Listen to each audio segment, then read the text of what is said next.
विनोबांनी सांगितलेल्या गोष्टी. खरे बोलणारा चोर. एक होता चोर. चोरी करण्याची सवय त्याच्या चांगली अंगवळणी पडली होती. तो एकदा एका साधूकडे गेला आणि म्हणाला, मला उपदेश द्या. साधू त्याला म्हणाला, तू चोरी करीत असतोस, हा तुझा उद्योग चालू दे, पण त्याबरोबर एक पथ्य पाळ, केव्हाही खोटे बोलायचे नाही, एवढे ठरवून टाक, म्हणजे झाले. ह्या उपदेशात साधूने आपल्या पोटावर पाय दिला नसल्यामुळे चोरांना अडचण गेली नाही. तो आनंदाने तयार झाला आणि साधूला म्हणाला, महाराज, आपला हा उपदेश मी काटेकोरपणाने पाळीन. एका रात्री तो चोर चोरी करण्यासाठी निघाला. राजा वेश पालटून आपल्या राजधानीत हिंडत होता. त्याची आणि या चोराची गाठ पडली.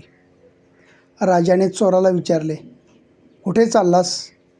चोराने ठरवल्याप्रमाणे खरे खरे सांगितले, चोरी करायला. राजाने पुन्हा विचारले, कुठे चाललास? चोर म्हणाला, राजवाड्यात.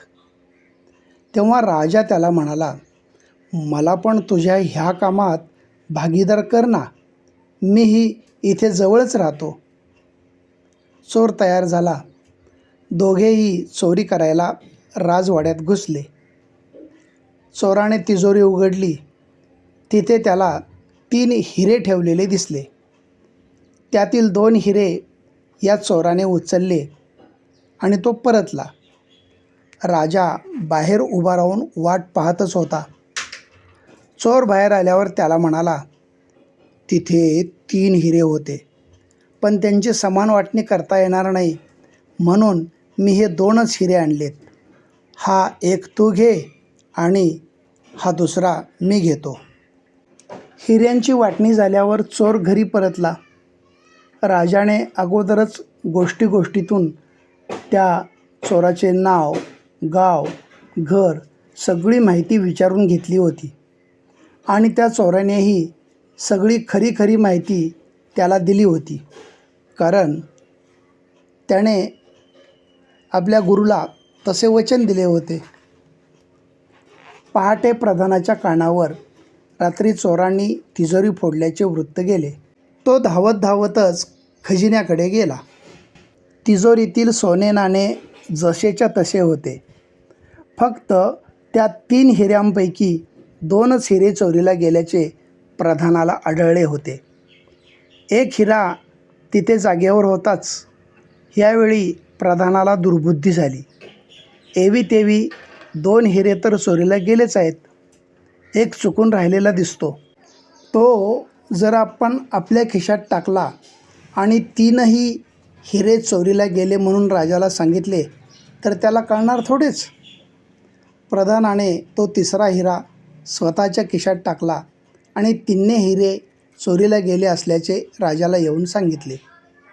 राजा स्वतःच वेश पालटून त्या हिऱ्यांच्या चोरीत चोराबरोबर सामील होता. प्रधानाची लबाडी राजाच्या लक्षात आली, परंतु तो काही बोलला नाही. त्याने शिपाई पाठवून रात्रीच्या त्या चोराला बोलावून घेतले. चोर आला. राजासमोर व प्रधानासमोर चोराने खरी हकीकत सांगून आपण फक्त 2च हिरे लांबवल्याचे ठासून सांगितले. हे सर्व ऐकून घेतल्यावर राजाने प्रधानाच्या डोळ्याला डोळा भिडवला. प्रधानाचे तोंड तात्काळ उतरले. राजाने 3रा हिरा प्रधानाकडे मागितला. प्रधानाने चुपचाप काढून तो राजाच्या स्वाधीन केला.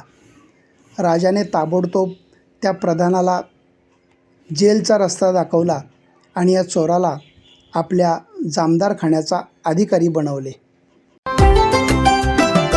दिन हो या रात, बस दिल मांगे एक बात, कुल्फी किंग का स्वाद लाए यादों की सौगात. ये है कुल्फी किंग, असली मावे से बना, एकदम शुद्ध और हेल्थी, दिल बोले वाह.